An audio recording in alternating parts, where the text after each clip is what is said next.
Cheesy the Podcast, presented by Just Cheesy Productions.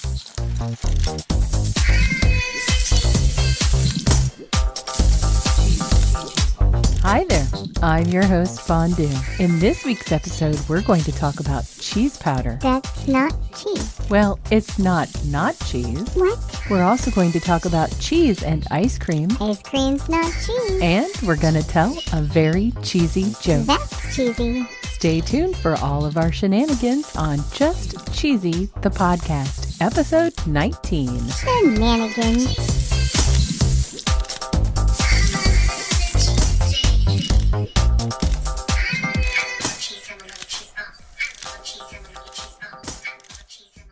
So, Cheesy, what do you know about cheese powder? I like it in my mac and cheese. According to preparedfoods.com, cheese powders are used for dry snacks or sauces or rehydrated and used in fillings. Yeah, but is it even cheese? I guess it depends. Some powders have no cheese, but typical cheese powder has a combination of up to about 15% cheese, whey, vegetable oil, maltodextrin, and calcium caseinate. So what does that mean? Well, I guess that means it's kind of cheese. It has some cheese in it. It's just not 100% cheese. Huh. I was reading an article on Wired.com called How the U.S. Military Helped Invent Cheetos. And there's excerpts in here from a book called Combat Ready Kitchen, How the U.S. Military Shapes the Way You Eat by Anastasia Marks de Salcedo. The article talks a little bit about craft in the World War I era, where they learned how to make a cheese dip type product that came in a tin. Oh. And the cheese was made by melting traditional cheese together and mixing them with emulsifying salts. And the reason they needed something like this, it was relatively cheap. Yeah. It could withstand high temperatures. Oh, sure. And actually melting those ingredients pasteurized them. Okay. So it inactivated the live bacteria and enzymes, and it contributed to a longer shelf life. Nice. And the Army placed its first order for that processed cheese, which came in only one flavor. And during World War I, they bought 25 million quarter-pound tins from Kraft. Holy cow. It says here that by the time World War II rolled around, the military was, quote, a raving cheeseaholic. No. They consumed it on sandwiches, vegetables, potatoes, and even pasta. Yum. In 1944 alone, the military bought 100 million pounds from Kraft, Holy cow. as well as 500,000 pounds of cheese spread with optional bacon bits. Okay, but what about cheese powder? Well, the military was trying to find new ways to store, ship, and eat cheese. Okay. So at the beginning of World War II, they embarked on a dehydration campaign. They were dehydrating everything from fruits and vegetables, flour, potatoes, eggs, and, of course, cheese. Delish. The first real cheese powder was developed in 1943 by George Sanders, a USDA dairy scientist. That's a mouthful. A lot of foods are dried so that they can be reconstituted, but in the case of cheese, if you dry it out and press it into a block, it produces dust. Oh. So obviously this would rule out reconstituting it into slices or chunks. Yeah. But it would more likely be used in a cooking scenario as a flavorant. How do they dehydrate cheese? The patent says that they use full-fat cheese containing about 38% moisture. Okay. It's shredded and distributed evenly in a layer on trays, screens, or smooth surfaces. All right. It looks like it's basically just room temperature air for a while, and then eventually 145 degrees Fahrenheit for about an hour and a half to 2 hours. That's interesting. It's preferable to have at least 145 degrees because of the pasteurization effect. Oh, okay. And then the dehydrated product can be cooled and compressed into cakes or packaged in any manner that you wish. Wow. According to a NewYorker.com article, Object of Interest cheese powder, apparently the Germans also had cheese powder included in their rations. That's interesting. An article called The Invention of Cheetos, How the U.S. Military Participated. On the website sodelicious.recipes, they say after the war there was a lot of cheese powder left in the warehouses of the military. Really? A lot of the food manufacturers were using the powder to flavor their products. Oh, yum. In 1948, the Frito Company debuted what they called the first ever American cheesy snack made with dehydrated cheese. It was made by extruding cornmeal and water, puffed, fried in oil, and coated with an orange dehydrated Wisconsin cheese. This snack is... Do you know what it is, Cheesy? Duh. Cheetos. Cheetos, not a sponsor, but if they were, their ad would go right here.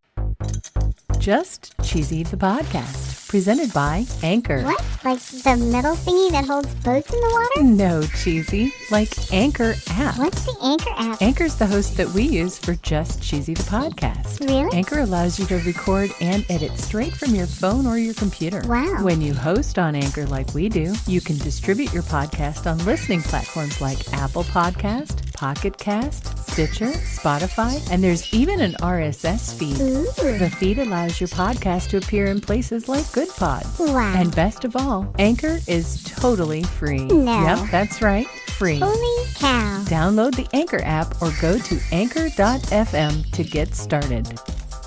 Now, back to the podcast.